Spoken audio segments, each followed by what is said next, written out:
ഇരുധ്രുവം. രചന ആത്തൂസ് മഹാദേവ്. അവതരണം സാലിം കരുളായി. എന്നാൽ ഓക്കെങ്കിൽ അതും പറഞ്ഞ് അർജുൻ എഴുന്നേൽക്കുമ്പോൾ ശ്രീധരനാകെ വല്ലാണ്ടായി. അർജുൻ മോനെ ഇരിക്ക്, ഞാൻ അവളോടൊന്ന് സംസാരിക്കാം. പറഞ്ഞാൽ മനസ്സിലാകും അവൾക്ക്. പറഞ്ഞാൽ അവൾക്ക് മനസ്സിലാകുമെങ്കിൽ ബട്ട് പറയേണ്ടത് ഈ ഞാനാകണം. മുകളിലിരിക്കുന്നത് അല്പം വാശി കൂടി ഞാനാണ്. മേരിക്കാൻ അല്പം പാടുപെടണം. എന്നാൽ സാരല്ല. പിന്നെ പാതി വഴിയിൽ ഉപേക്ഷിക്കാനല്ല ഞാൻ അവളെ വീണ്ടും ഇവിടുന്ന് കൊണ്ടുപോയത്. ലൈഫ് ലോങ് കൂടെ ഉണ്ടാവാനാ. അങ്കിൾ, ഞാൻ മുകളിലോട്ട് പോയിക്കോട്ടെ, വിത്ത് യുവർ പെർമിഷൻ? അവൻ ചോദ്യഭാവത്തിൽ അയാളെ നോക്കുമ്പോൾ അയാൾ ചെറു ചിരിയോടെ തലയാട്ടി. അർജുൻ വേഗം ചിരിയോടെ മുകളിലേക്കുള്ള സ്റ്റെപ്പ് കയറി. ആ നേരമാണ് മാളവിൻ്റെ റൂമിൽ നിന്ന് സിന്ധു ഇറങ്ങി വന്നത്. മുന്നിൽ നിൽക്കുന്ന അർജുനെ കണ്ട് അവരെന്തോ പറയാൻ വന്നതും അർജുൻ വേഗം മിണ്ടരുതെന്ന് ആക്ഷൻ കാണിച്ചു. അതോടൊപ്പം താഴേക്ക് പൊക്കോളാനും. അവർ വേഗം താഴേക്ക് ഇറങ്ങി പോകുമ്പോൾ അർജുൻ മാളവിൻ്റെ റൂമിൻ്റെ ഉള്ളിലേക്ക് കയറി. ബെഡിൽ പുറംതിരിഞ്ഞ് കിടക്കുകയാണ് അവൾ. ശരീരം എല്ലോ ലയുന്നുണ്ട്. അതിൽ നിന്നും അവന് വ്യക്തമായി അവൾ കരയുകയാണെന്ന്. അർജുൻ വേഗം അകത്തേക്ക് കയറി ഡോറ് ലോക്ക് ചെയ്തു. അമ്മയോട് ഞാൻ പറഞ്ഞതല്ലേ ആ പിറകിൽ വാതിലടിയുന്ന ശബ്ദം കേട്ട് തൻ്റെ അമ്മയാണെന്ന് കരുതി എന്തോ പറഞ്ഞുകൊണ്ട് എഴുന്നേറ്റ മാളു മുന്നിൽ നിൽക്കുന്ന അർജുനെ കണ്ട് ഒന്ന് ഞെട്ടി. എന്താ മാളവിക, എന്നെ ഇവിടെ തീരെ പ്രതീക്ഷിച്ചില്ലല്ലേ? നീ രണ്ട് ഡയലോഗ് അടിക്കുമ്പോൾ അതും കേട്ട് ഞാൻ മടങ്ങിപ്പോകുമെന്ന് എനിക്ക് കരുതിയെങ്കിലേ തെറ്റി. ഞാൻ വന്നതേ നിന്നെ കൊണ്ടുപോകാനാ. സോ കൂടുതൽ വാക്ക് തർക്കത്തിന് നിൽക്കാതെ ഇറങ്ങി വരാൻ നോക്കൂ നീ. അവൻ്റെ ആ വാക്കുകൾ അവൾ നേരിയ തോതിലൊന്നും ആയിരുന്നില്ല ചെടുപ്പിച്ചത്. എനിക്ക് നിങ്ങളോടൊന്നും സംസാരിക്കാനില്ല. അന്ന് പറഞ്ഞത് ഞാൻ ഇന്നും പറയുന്നുള്ളൂ. എനിക്കിനി നിങ്ങളുടെ കൂടെ ജീവിക്കാൻ താല്പര്യമില്ല. ഓഹോ, അങ്ങനെയാണോ? എന്നാൽ ഓക്കെ. അവൻ കൂളായി പറയുമ്പോൾ മാള അവനെ ഒന്ന് നോക്കി. അർജുൻ്റെ കണ്ണുകളും അവളില്ലായിരുന്നു. മുന്നിൽ നിൽക്കുന്നത് തൻ്റെ മാളവികയല്ല, മറ്റാരോ ആണെന്ന് തോന്നിയവന്. ക്ഷീണം കാരണം ശരീരമാകെ ഉണങ്ങി. കണ്ണുകൾക്ക് ചുറ്റും കറുപ്പ് ബാധിച്ച് മുഖം പോലും വിളറിപ്പോയി. എല്ലാം ഉപേക്ഷിച്ച് പോകാൻ ഞാൻ തയ്യാറാണ്. പക്ഷേ പോകുന്നതിന് മുമ്പേ നിന്റെ സമ്മതം ചോദിക്കാതെ നിന്നെ അണിയിച്ച് ഈ താലി കൂടെ ഞാൻ കൊണ്ടുപോകും. നീയായിട്ട് അടിച്ചു തന്ന സന്തോഷം. ഇല്ല, ബുദ്ധിമുട്ടാണെങ്കിൽ ഞാൻ തന്നെ അടിച്ചെടുത്തേക്കാം. കെട്ടിയത് ഞാൻ തന്നെയല്ലേ? മുഖം ഗൗരവത്തിലേക്ക് വർദ്ധിക്കുന്നതിനൊപ്പം അവനിൽ നിന്നും വന്ന ആ വാക്കുകൾ കൂടെ ആയതും മാളുവിൻ്റെ കണ്ണുകൾ ഞെട്ടലോടെ വികസിച്ചു. അവൾ വേഗം തന്നെ താലിയിൽ പിടുത്തം വിട്ടു. ആദ്യം അഴിച്ചു തന്നേക്ക് മാളവിക. നമ്മൾ തമ്മിലുള്ള ബന്ധത്തിൻ്റെ ഉറപ്പിപ്പോൾ അതല്ലേ? നിനക്ക് എന്നെ വേണ്ടാത്ത സ്ഥിതിക്ക് നാളൊരിക്കൽ എൻ്റെ താലിയും ഭാരമാകും. അർജുൻ, വാക്കുകൾ സൂക്ഷിച്ച് ഉപയോഗിക്കണം. തോന്നിവാസം പോലെ എന്നും വിളിച്ചു പറയരുത്. അല്ലെങ്കിൽ തന്നെ എൻ്റെ മനസ്സാകെ കൈവിട്ട് നിൽക്കുക. ഒന്നിറങ്ങി പോകാവോ? ഭയം നിറയുന്ന തൻ്റെ മുഖം അവനിൽ നിന്നും മറച്ചുകൊണ്ട് അവൾ പറഞ്ഞു. എൻ്റെ മുഖത്ത് പോലും നോക്കി സംസാരിക്കാൻ കഴിയാത്ത എന്ത് തെറ്റാ മാളവിക ഞാൻ ചെയ്തത്? അർജുൻ, നിർത്ത്. ബാക്കി പറയാൻ അനുവദിക്കാതെ അവൾ അവനെ കൈയുയർത്തി തടഞ്ഞു. എൻ്റെ ശരീരത്തിൻ്റെ ഒരു ഭാഗം എനിക്ക് നഷ്ടമായത്. അതിൽ ഞാൻ ഇനി ആരെയും പഴിക്കുന്നില്ല. പക്ഷെ എല്ലാം ഉൾക്കൊള്ളാൻ എനിക്ക് സമയം വേണം. എനിക്കിപ്പോൾ എൻ്റെ അച്ഛനെയും അമ്മയും ഒറ്റക്കാക്കി അർജുൻ്റെ കൂടെ വരാൻ കഴിയില്ല. പ്ലീസ്, എന്നെ ഒന്ന് മനസ്സിലാക്കണം. അത് കേൾക്കി അർജുനൊരു നിമിഷം മൗനം പാലിച്ചു. നിങ്ങളുടെ ഫീലിങ്സ് മനസ്സിലാക്കാത്തത് കൊണ്ടല്ല. നിങ്ങളെക്കാൾ എനിക്കിപ്പോൾ പ്രധാനം എൻ്റെ വീട്ടുകാരാണ്. പിന്നെ എൻ്റെ അനിയത്തിയെ ഇല്ലാതാക്കിയവർക്ക് നേരെ ഇപ്പോഴും അർജുൻ മൗനം പാലിക്കുകയാണ്. അതെന്തുകൊണ്ടാണെന്ന് എനിക്കറിയില്ല. അതിനൊരു മാറ്റം വന്നു എന്ന് എനിക്ക് തോന്നുന്നു. അന്ന് ഞാൻ മടങ്ങി വരും അർജുൻ. ഇനി അർജുന് തീരുമാനിക്കാം ഞാൻ കൂടെ വേണോ വേണ്ടയോ എന്ന്. ഇതെൻ്റെ വാശിയല്ല. പകരം അവസാനമായി എനിക്ക് എൻ്റെ മോൾക്ക് വേണ്ടി ചെയ്യാൻ കഴിയുന്ന ഒന്നേ ഒന്ന്. തീർത്തും തീക്ഷ്ണത നിറഞ്ഞ ഭാവമായി നവളി. അതോടൊപ്പം കണ്ണുകൾ ചുവന്ന് കലങ്ങി നിറഞ്ഞുകൊണ്ടിരുന്നു. ഞാൻ നിന്നെ മനസ്സിലാക്കുന്നു മാളവിക. ഒരു മടങ്ങി വരവ് കൂടെ അർജുൻ നിന്റെ അടുത്തേക്ക് വരും. അന്ന് എൻ്റെ അനിയത്തിയുടെ മരണത്തിൻ്റെ കാരണക്കാർ ജീവനോട് ഉണ്ടാവില്ല. ഇത് അർജുൻ അവൻ്റെ പെണ്ണിന് കൊടുക്കുന്ന വാക്കാണ്. അത്രയും ഉറപ്പോടെ പറഞ്ഞുകൊണ്ട് അർജുൻ തിരിഞ്ഞു നടന്നു. വാതിലിൻ്റെ അരികിലെത്തി അവനൊന്ന് നിന്നു. ശേഷം തിരിഞ്ഞ് അവൾക്ക് അരികിലേക്ക് തന്നെ വന്നു. നീ നന്നായിട്ടൊന്ന് ആലോചിക്കും മാളവിക. എൻ്റെ കൂടെ വന്നതിൽ പിന്നെ നീ സന്തോഷം എന്താണെന്ന് അറിഞ്ഞിട്ടില്ല. ഈ ഞാൻ പോലും അറിഞ്ഞോ അറിയാതെയോ നിന്നെ ഒരുപാട് വേദനിപ്പിച്ചു. ആ എൻ്റെ കൂടെ ജീവിക്കാൻ നിനക്ക് കഴിയില്ലെങ്കിൽ. ബാക്കി പറയാൻ കഴിയാതെ അർജുൻ അവളെ ചേർത്ത് പിടിച്ച് ആ നെറുകയിലൊന്ന് ചുംബിച്ചു. ശേഷം തിരിഞ്ഞു നോക്കാതെ ആ റൂമിൽ നിന്ന് ഇറങ്ങിപ്പോയി. വാശിയാണ് അർജുൻ, ആരോഗ്യമുള്ള വാശി. പക്ഷെ നീ ഇല്ലാതെ വയ്യ അർജുൻ എനിക്ക്. എങ്കിലും കുറച്ച് സമയം എനിക്ക് വേണം. കവളിലെ കണ്ണുനീർ തുടച്ച് നീക്കിക്കൊണ്ട് അവൾ മെല്ലെ ബാൽക്കണിയിലേക്ക് ഇറങ്ങി. താഴേക്ക് വന്ന അർജുൻ അവരോട് കാര്യങ്ങൾ ചുരുക്കി പറഞ്ഞ ശേഷം പോകാനായി ഇറങ്ങി. സിന്ധു ഭക്ഷണം കഴിക്കാൻ നിർബന്ധിച്ചെങ്കിലും അവരുടെ മാനസികാവസ്ഥ മനസ്സിലാക്കി അർജുൻ സ്നേഹപൂർവ്വം നിരസിച്ചു. കാറിലേക്ക് കയറുന്നതിനിടയിലായി അർജുൻ്റെ ഫോൺ റിങ് ചെയ്തു. എടുത്തു നോക്കുമ്പോൾ ആരവായിരുന്നു. അവൻ വേഗം കോൾ അറ്റൻഡ് ചെയ്തു. എന്താരോ? ഒരു നിമിഷം മറു സൈഡിൽ നിന്ന് കേട്ട വാർത്തയിൽ അവൻ്റെ കണ്ണുകൾ വികസിച്ചു. അർജുൻ്റെ കാർ സിറ്റി ഹോസ്പിറ്റലിൻ്റെ ഉള്ളിലേക്ക് പ്രവേശിച്ചതും നീരജ് അവൻ അവിടെ ഇറക്കി കാർ പാർക്കിങ്ങിലേക്ക് കൊണ്ടുപോയി. അർജുൻ അല്പം വേഗത്തിൽ ഉള്ളിലേക്ക് കയറുമ്പോൾ പലരും തന്നെ ശ്രദ്ധിക്കുന്നുണ്ടെന്ന് തോന്നിയെങ്കിലും അവൻ അതൊന്നും കാര്യമാക്കാതെ തൻ്റെ ലക്ഷ്യസ്ഥാനത്തേക്ക് പോയി. സെക്കൻഡ് ഫ്ലോറിൽ ഐസിയുവിന് മുന്നിൽ നിൽക്കുന്ന ആരവിൻ്റെ അടുത്തേക്കാണ് അർജുൻ വന്നു നിന്നത്. അവനരികിലായി വർഷയുണ്ട്. എന്താരോ സംഭവിച്ചത്? ആക്സിഡൻ്റ് ആയിരുന്നു അർജുൻ. ഒരു ടാങ്കറിൽ ഒരു കാറിലേക്ക് ഇടിച്ച് കയറുകയായിരുന്നു. സ്പോട്ടിലുണ്ടായിരുന്നവരാ അച്ഛനെ ഇവിടെ. ബാക്കി പറയാൻ കഴിയാതെ ആരവ് ഡ്രസ്സിയോടെ നിർത്തുമ്പോൾ അർജുൻ അവൻ്റെ അവസ്ഥ മനസ്സിലാക്കി ആ തോളിൽ നിന്ന് അമർത്തി പിടിച്ചു. ഒരു നിമിഷം അർജുൻ്റെ കണ്ണുകൾ വർഷക്ക് നേരം നീണ്ടു. കണ്ണുകൾ ചുവന്ന് കലങ്ങി തളർച്ചയോടെ ചുമരിൽ ചാരി നിൽക്കുന്നവളെ കണ്ട് അവൻ പുച്ഛത്തോടൊന്ന് ചിരിച്ചു. പലതും നേടിയെടുക്കാൻ ഓരോന്നൊക്കെ ചെയ്തു കൂട്ടും ബോധത്തില്ലല്ലേ? അതിനൊക്കെ കണക്ക് പറയേണ്ട ഒരു ദിവസം വരുന്നു. നീയും അകത്ത് കിടക്കുന്നതിന് തന്തയും കൂടി ചെയ്തു കൂടി നിനക്ക് തിരിച്ചടി കിട്ടി തുടങ്ങിയതാണെന്ന് കണക്കാക്കിക്കോ നീ. പിന്നെ ഇതുകൊണ്ടൊന്നും തീർന്നു നീ കരുതണ്ട. അവൾക്ക് നേരെ കൈചൂണ്ടി അവൻ മുരളുമ്പോൾ വർഷയുടെ കണ്ണുകൾ നിർത്താതെ ഒഴുകി. ആരവ അവളെ ദേഷ്യത്തോടെ നോക്കിയതല്ലാതെ ഒന്നും പറയാൻ കൂട്ടാക്കിയില്ല. അർജുൻ, നിന്നെ ഞാൻ വിളിപ്പിച്ചത് മറ്റൊരു കാര്യം പറയാനാണ്. അച്ഛൻ്റെ കാർ ആക്സിഡൻ്റ് ആകുന്നതിന് 5 മിനിറ്റ്സ് മുന്നേ ഒരു കോള് വന്നിരുന്നു. ഫോൺ ഞാൻ ചെക്ക് ചെയ്തിരുന്നു. ശിവദാസങ്ങളുടെ നമ്പറാണത്. ആരവത് പറയുന്നതിനൊപ്പം തൻ്റെ പോക്കറ്റിൽ നിന്ന് ആനന്ദിൻ്റെ ഫോൺ എടുത്ത് അവന് നേരെ നീട്ടി. അർജുനത് വാങ്ങി നോക്കുന്നതിനൊപ്പം അവൻ്റെ കണ്ണുകൾ ആ നമ്പറിലൂടെ ചലിച്ചു. ശേഷം ആ ഫോൺ ആരവിൽ തന്നെ മടക്കി കൊടുത്തു. ആരവ്, നിന്റെ അച്ഛനോട് എനിക്ക് യാതൊരുവിധ സോഫ്റ്റ് കോർണറും ഇല്ല. കാരണം ദയയുടെ ഒരു കണിക പോലും അയാൾ എന്നെ ഇന്ന് അർഹിക്കുന്നില്ല.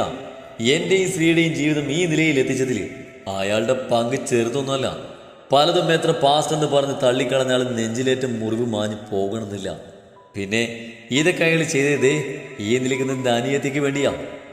അവളെ ശിവദാസ് വെറുതെ വിടുമെന്ന് നിനക്ക് തോന്നുന്നുണ്ടോ? സ്ത്രീയുടെ ശരീരം പോലും ഇവളും ഇവളുടെ തന്തയും കൂടെ ചേർന്ന് കളങ്കപ്പെടുത്തിയതിന് മാപ്പില്ല അവൾക്ക്. ഇന്ന് അയാളാണെങ്കിൽ നാളെ ഇവളാകും ഈ അവസ്ഥയിൽ അകത്ത് കിടക്കുക. രക്ഷിക്കാൻ കഴിയുമെങ്കിൽ നീ രക്ഷിക്കാൻ ശ്രമിക്കുക. അത്രയും പറഞ്ഞ അർജുൻ തിരിഞ്ഞു നടന്നുവെങ്കിലും പെട്ടെന്നൊന്ന് നിന്നു. ശേഷം ആരവിന് നേരെ തിരിഞ്ഞു. ശിവദാസ്, അയാളുടെ ദിനങ്ങൾ എണ്ണപ്പെട്ട് കഴിഞ്ഞു. ചുണ്ടിലെ പൂച്ച ചിരിയോടെ വീണ്ടും തിരിഞ്ഞു നടക്കുന്നവർ ആരവ് കണ്ണുകൾ ചിമ്മാന്ന് നോക്കുന്നു.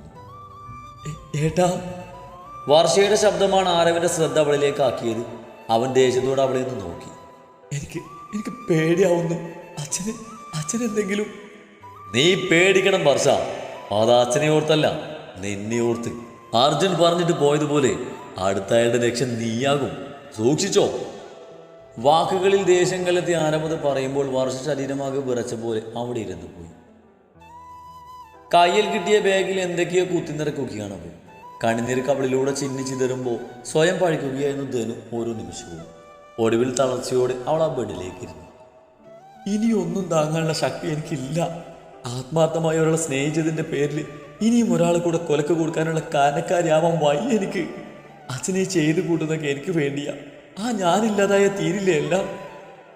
അവളെന്തോ തീരുമാനിച്ചുറപ്പിച്ചതുപോലെ മെല്ലെ ആ ബാഗും എടുത്ത് പുറത്തേക്ക് ഇറങ്ങി. സമയം രാത്രി 1:30 എടുത്തിട്ടുണ്ട്. മെയിൻ വാതിൽ തുറന്ന് പുറത്തേക്ക് ഇറങ്ങുമ്പോൾ അവസാനമായി അച്ഛനെയും അമ്മയും ഒന്ന് കാണണമെന്നുണ്ടായിരുന്നു. എങ്കിലും അവൾ അതിന് മുതിർന്നില്ല. എങ്ങോട്ടെന്നില്ലാതെ അവൾ ബാഗും തൂക്കി മുന്നോട്ട് നടക്കുമ്പോൾ നടന്നെടുക്കാൻ ഒരു ലക്ഷ്യസ്ഥാനം ഉണ്ടായിരുന്നില്ല. എങ്കിലും ആർക്കൊക്കെയോ വേണ്ടി അവൾ തൻ്റെ ജീവിതം ഒഴിഞ്ഞു വെച്ചുകൊണ്ട് വേച്ച് മുന്നോട്ട് നടന്നു. ചന്ദ്രനെയും ഹാളിലിരിക്കുമ്പോഴാണ് മാധവ് താഴേക്ക് ഇറങ്ങി വരുന്നത്. പതിവിന് വിപരീതമായി അവൻ അവിടെ കണ്ട് അവർ പരസ്പരം പുഞ്ചിരിയോടെ നോക്കി. മാധവ് അവർ ഇരുവരുടെയും നടുവിലായി വന്നിരിക്കുമ്പോൾ ചന്ദ്രൻ തൻ്റെ മകനെ ചേർത്ത് പിടിച്ചു. എനിക്ക് അച്ഛനോടും അമ്മയോടൊരു കാര്യം പറയാനുണ്ടായിരുന്നു. മാധവ് തൻ്റെ സംസാരത്തിന് തുടക്കം കുറിച്ചു. എന്താ മോനെ? എന്താണെങ്കിലും മോൻ പറയേ. ചന്ദന വാത്സല്യത്തോടെ അവനെ നെറുകയിൽ തലോടി. മാസങ്ങൾക്ക് മുന്നേ ഞാൻ അർജുനോടൊപ്പം ധനുവിൻ്റെ വീട്ടിലേക്ക് പോയത് ഓർമ്മയുണ്ടോ? ഓ, നീ എന്നെ വിളിച്ചു പറഞ്ഞിരുന്നല്ലോ. ചന്ദ്രൻ മറുപടി പറഞ്ഞു. അന്ന് അവളുടെ അമ്മ വിളിച്ചതിനെ തുടർന്നാ ഞാനും അർജുനും അവിടേക്ക് പോയത്. എന്തോ അവൻ ഒറ്റയ്ക്ക് വിടാൻ എനിക്ക് തോന്നിയില്ല. അതാ കൂടെ പോയത്. അതിനിപ്പോൾ എന്താ മാധവ് ഉണ്ടായത്? ചന്ദ്രനൊരു സംശയത്തോട് ചോദിക്കുമ്പോൾ മാധവ് അവർക്ക് അരികിൽ നിന്ന് എഴുന്നേറ്റു. പാസ്റ്റാണേ. നീ പോകാൻ തന്നെ തീരുമാനിച്ചു അർജുൻ. എനിക്കെന്തൊരു നെഗറ്റീവ് ഫീൽ ചെയ്യുന്നടാ. മഞ്ചരി വിളിച്ചതിനെ തുടർന്ന് അർജുൻ അവിടേക്ക് പോകുന്നതിനെ കുറിച്ച് മാധവിനോട് പറയുമ്പോഴുള്ള അവൻ്റെ മറുപടിയായിരുന്നത്. അത്യാവശ്യം നാല് പറഞ്ഞത്. സത്യം പറഞ്ഞാൽ എനിക്കും പോകാൻ വലിയ താല്പര്യമൊന്നുമില്ല. ഞാൻ ഒഴിവ് പറഞ്ഞ് നോക്കിയതാ. ബട്ട് അത്യാവശ്യമായി ഒന്ന് വന്നിട്ട് പോയേ പറ്റുമെന്ന്. ഞാനിപ്പോൾ എന്താ ചെയ്യുക? അസ്വസ്ഥമാകുന്ന മനസ്സോട് അർജുൻ പറയുമ്പോൾ മാധവ് ഒരു നിമിഷം മൗനം പാലിച്ചു. എന്നാലൊരു കാര്യം ചെയ്യാം, നിന്റെ കൂടെ ഞാനും വരാം. ഒറ്റയ്ക്ക് നീ പോകുന്നതിനോട് എനിക്ക് താല്പര്യമില്ല. അത് മാത്രമല്ല, നീ വീണ്ടും അവിടേക്ക് പോയിന്ന് മാളവിക അറിഞ്ഞാൽ പിന്നെ ഇപ്പോൾ ഉള്ള പിഴക്കത്തിൻ്റെ കാഠിന്യം കൂടുകയുള്ളൂ. അത് ഷുവറാണ്. പക്ഷെ വേണ്ട മാധവ്, നീ വരണ്ട. ഇനി ഇത് എന്തെങ്കിലും കെണിയാണെങ്കിൽ അതിൽ നിന്നെ കൂടെ വലിച്ചിടാൻ വയ്യ എനിക്ക്. അല്ലെങ്കിൽ തന്നെ നല്ല ബെസ്റ്റ് ടൈമാണെൻ്റെ. വേണ്ട അർജുൻ, നിന്നൊറ്റയ്ക്ക് വിടാൻ ഞാൻ ഒരുക്കല്ല. സോ ഇതിലിനി ഒരു ഒഴിവ് പറയണ്ട. നാളെ നമ്മൾ പോകുന്നു. കൂടുതലൊന്നും പറയാൻ നിൽക്കാതെ മാധവ് അവിടുന്ന് പോയി. പറഞ്ഞതുപോലെ പിറ്റേന്ന് അർജുനും മാധവും അതിരാവിലെ തന്നെ അവിടേക്ക് പുറപ്പെട്ടു. ഉച്ചയോടടുപ്പിച്ച് ധനുവിൻ്റെ വീട്ടിലെത്തുകയും ചെയ്തു. കോളിപ്പല്ലടിച്ച് പുറത്ത് വെയിറ്റ് ചെയ്ത് നിൽക്കുമ്പോൾ മഞ്ചരിയാണ് വന്ന് വാതിൽ തുറന്നത്. മുന്നിൽ നിൽക്കുന്ന അർജുനെയും മാധവിനെയും കണ്ട് അവരൊന്നും ഞെട്ടാതിരുന്നില്ല. പ്രതീക്ഷിത അർജുന മാത്രമായതുകൊണ്ട് തന്നെ അവൻ്റെ കൂടെ മാധവിനെ അവർ തീരെ പ്രതീക്ഷിച്ചിരുന്നില്ല. ആ മുഖത്തിൽ നിന്ന് തന്നെ അത് വ്യക്തവുമാണ്. ആ, രണ്ടാളുണ്ടോ? വാ, അകത്തേക്ക് വാ. ഉള്ളിലെ പതർച്ച മറച്ചു വെച്ചുകൊണ്ട് അവരൊന്ന് പുഞ്ചിരിക്കാൻ ശ്രമിച്ചു. അകത്തേക്ക് വരുന്നില്ല ആൻറ്റി, കാര്യം പറയേ. അർജുൻ ഗൗരവത്തോടെ ചോദിക്കുമ്പോൾ അവരൊന്ന് ചുറ്റും നോക്കി. പുറത്തു നിന്ന് സംസാരിക്കണ്ട, നിങ്ങൾ അകത്തേക്ക് വാ. അവരുടെ മറുപടിക്ക് കാക്കാതെ അതും പറഞ്ഞവർ അകത്തേക്ക് കയറി പോകുമ്പോൾ അർജുനും മാധവും പരസ്പരം നോക്കി. ശേഷം രണ്ടാളും അകത്തേക്ക് കയറി. നിങ്ങളിരിക്ക്, ഞാൻ കുടിക്കാൻ എന്തെങ്കിലും എടുക്കാം. അതിൻ്റെ ഒന്നും ആവശ്യമില്ല ആൻറ്റി. ആൻറ്റി എന്തിനാ വിളിപ്പിച്ചെന്ന് പറയേ, ഞങ്ങൾക്ക് പോയിട്ട് കുറച്ച് തിരക്കുണ്ട്. അർജുൻ്റെ വാക്കുകളിൽ നിറഞ്ഞിരുന്നത് അസ്വരസങ്ങളായിരുന്നു. അതിന് നിന്നെ വിളിപ്പിച്ചത് ആൻറ്റി അല്ലല്ലോ, അങ്കിളല്ലേ. പെട്ടെന്ന് പിറകിൽ നിന്നൊരു ശബ്ദം കേൾക്കുമ്പോൾ അർജുനും മാധവും ഒരുപോലെ എഴുന്നേറ്റ് തിരിഞ്ഞു നോക്കി. ശിവദാസും അയാൾക്ക് പിന്നാലെ 4-5 ഗുണ്ടകളും. ഒരു വേള മാധവ് അർജുനും നോക്കി. എന്നാൽ അവൻ്റെ മുഖത്തൊരു പുച്ഛമായിരുന്നു. എന്താ അർജുൻ, ദേഷ്യം വരുന്നുണ്ടോ? സാരല്ല, അത് ഈ ചൂടിൻ്റെയാ. മഞ്ജു, താനിത് എന്ത് നോക്കി നിൽക്കുക? ഇവർക്ക് കുടിക്കാൻ എന്തെങ്കിലും എടുക്ക്. ഇനി അങ്ങോട്ട് നല്ല ദാഹം കാണും. ദോ, തൻ്റെ വാചകടി കേൾക്കാനല്ല ഞങ്ങൾ ഇവിടേക്ക് വന്നത്. തനിക്ക് നാണല്ലേ പെണ്ണുങ്ങളുടെ മറ പറ്റി നിന്ന് നാടകം കളിക്കാൻ? ആണാണെങ്കിൽ ആണുങ്ങളെപ്പോലെ നേർക്ക് പാടോ? അതിലുള്ള ധൈര്യം ഉണ്ടോ തനിക്ക്? അർജുന പുറകിലേക്ക് മാറ്റി മാധവ് പൊട്ടിത്തെറിക്കുമ്പോൾ ശിവദാസ് അവനെ കലിയോടൊന്ന് നോക്കി. ഇവിടെ ഇവനെ താനും തൻ്റെ ആളുകളും ചേർന്ന് പിടിച്ചിട്ടപ്പോഴേ തനിക്ക് ഞാൻ നോങ്ങി വെച്ചതാ. പക്ഷെ അച്ഛൻ്റെ പ്രായമുള്ള തന്നെ തലിയ എനിക്കതിൻ്റെ ദോഷം. അതുകൊണ്ട് മാത്രം ഞാൻ അടങ്ങി നിൽക്കുന്നത്. ഇല്ലെങ്കിൽ നീ എന്നെ അങ്ങ് ഒലത്തും. ഒന്ന് പോട ചെറുക്കാം. ഇത് എൻ്റെ വീടാ. ഇവിടെ കയറി എന്നെ അങ്ങ് ഉണ്ടാക്കാന്ന് നീയൊക്കെ കരുതുന്നുണ്ടെങ്കിലേ അതും വെറുതെയാ. പുച്ഛം കൊണ്ട് മുരടിച്ച അയാളുടെ വാക്കുകൾക്ക് മുന്നിൽ മാധവ് കലിയോടെ കൈമുഷി ചൂണ്ടിപ്പിടിച്ചു. സി മിസ്റ്റർ, തനിക്ക് എന്തെങ്കിലും പറയാനുണ്ടെങ്കിൽ അത് പറയാം. അല്ലാതെ കൂടുതൽ ഡയലോഗിൻ്റെ ആവശ്യമൊന്നുമില്ല. പ്രായം മറന്ന് പെരുമാറാൻ മാധവിനെ മടിയുള്ളൂ, അർജുന മടിയില്ല. അങ്ങേയറ്റം തൻ്റെ ഉള്ളിലെ ദേഷ്യം നിയന്ത്രിച്ചുകൊണ്ട് അർജുൻ പറയുമ്പോൾ ശിവദാസ് അവനെ ഒന്ന് നോക്കി. ശേഷം പുറകിൽ നിൽക്കുന്ന ഒരാൾക്ക് നേരെ കൈ നീട്ടുമ്പോൾ അയാൾ തൻ്റെ കയ്യിലിരുന്ന ബുക്ക് അയാൾക്ക് നേരെ കൊടുത്തു. ഇതിൽ നിൻ്റെ ഒരു സൈന്, അതാ എനിക്ക് വേണ്ടത്. സൈനോ? എന്തിന്? എന്തിന് ഏതിന് എന്നൊക്കെ ഞാൻ വിശദമായി പിന്നെ പറയാം. ഇപ്പം മോൻ സൈൻ ചെയ്യേ. അയാൾ ആ ബുക്ക് അവന് നേരെ നീട്ടി. അർജുൻ, നമുക്ക് ഇറങ്ങാം. ഇയാൾക്ക് ഭ്രാന്താണ്. മാധവ് അർജുനെയും വലിച്ചു തിരിഞ്ഞു നടക്കാൻ ഒരുങ്ങുമ്പോൾ തന്നെ അവിടെ ഉണ്ടായിരുന്ന ഗുണ്ടകളിൽ ഒരാൾ നിമിഷ നേരം കൊണ്ട് അവർക്ക് മുന്നിലേക്ക് വന്ന് കയ്യിലിരുന്ന വടിവാളൊന്ന് ഉയർത്തിപ്പിടിച്ചു. ആക്ഷനും ഡയലോഗൊക്കെ അങ്ങ് സിനിമയിൽ മതി സാറേ. മാർട്ടിനൊരു കൊട്ടേഷൻ എഴുതെടുത്താലേ അത് പൂർത്തിയാക്കിയിട്ടേ പിന്നെ മടക്കുള്ളൂ. എൻ്റെ കൈ മെനക്കെടുത്താതെ സാറ് പറയുന്നത് അനുസരിക്കുന്നതാകും രണ്ടാൾക്കും നല്ലത്. ഇല്ലെങ്കിൽ നാളെ മുതൽ അഭിനയിക്കാൻ ഈ 6 പാക്ക് ബോഡി ഉണ്ടായെന്ന് വരില്ല അർജുൻ സാറിന്. അത് കേട്ട് മാധവ് മുന്നോട്ട് കുതിക്കാൻ നിന്നതും അർജുൻ വേഗം അവനെ തടഞ്ഞു നിർത്തി. ഇതിലൊന്ന് സൈൻ ചെയ്യാതെ അർജുൻ ഇവിടുന്ന് പോകാൻ കഴിയില്ല. പുറകിൽ നിന്ന് ശിവ അവർക്ക് നേരെ മുന്നോട്ട് വന്നു. തനിക്ക് സൈനല്ലേ വേണ്ടത്? ഇങ്ങോട്ടെടുക്ക്. മാധവ് അത് പറയുന്നതിനൊപ്പം മുന്നോട്ട് ആഞ്ഞ അയാളുടെ കയ്യിലിരുന്ന് ബുക്ക് വാങ്ങി ആദ്യം കണ്ടെടുത്ത് ഒന്നും നോക്കാതെ തൻ്റെ സൈൻ ഇടുമ്പോൾ ശിവദാസ് ഒരു ഞെട്ടിലോടെ നിന്നു. ഇതാ സൈന്. തനിക്കിനി വേണ്ടത് എന്താന്ന് വെച്ചാൽ എഴുതിയെടുക്ക്. സ്വത്തോ പണമോ എൻ്റെ പ്രോപ്പർട്ടിയോ എന്താന്ന് വെച്ചാ. പക്ഷേ ഇനിയൊരു കൂടിക്കാഴ്ച ഉണ്ടാവരുത്. ഉണ്ടായാ പല്ലുകൾ ഞെരിച്ചുകൊണ്ട് മാധവ് ഉച്ചത്തിൽ അലറുമ്പോൾ ശിവദാസ് അപ്പോഴും ഞെട്ടില്ലായിരുന്നു. അർജുൻ വേഗം മാധവിൻ്റെ കയ്യിൽ നിന്നും ആ വലിയ ബുക്ക് വാങ്ങും മുന്നേ അയാളത് കൈക്കലാക്കിയിരുന്നു. കൊള്ളാം. സ്വന്തം ജീവൻ കൊടുത്ത് സുഹൃത്തിൻ്റെ ജീവൻ രക്ഷിക്കുന്ന ഒരുപാട് പേരെ ഞാൻ കണ്ടിട്ടുണ്ട്. പക്ഷെ സ്വന്തം ജീവിതം കൊടുത്ത് സുഹൃത്തിനെ രക്ഷിക്കുന്ന ഒരു വരനാദ്യമായിട്ടാണ് ഞാൻ നേരിട്ട് കാണുന്നത്. എടാ, എന്തറിഞ്ഞിട്ടാ നീ ഇതിൽ ചാടിക്കേറി സൈൻ ചെയ്തത്? ഇവനെ രക്ഷിക്കാൻ വേണ്ടി നീ ഇപ്പൊ എടുത്തു ചാടിയത് സ്വന്തം കുഴിയിലേക്കാണെന്ന് അറിയോ നിനക്ക്? അയാളൊരു പുച്ഛത്തോടെ പറയുമ്പോൾ മാധവ് സംശയത്തോടെ അർജുനെ നോക്കി. എന്നാൽ അവൻ്റെ കണ്ണുകളിലും അതേ സംശയമായിരുന്നു.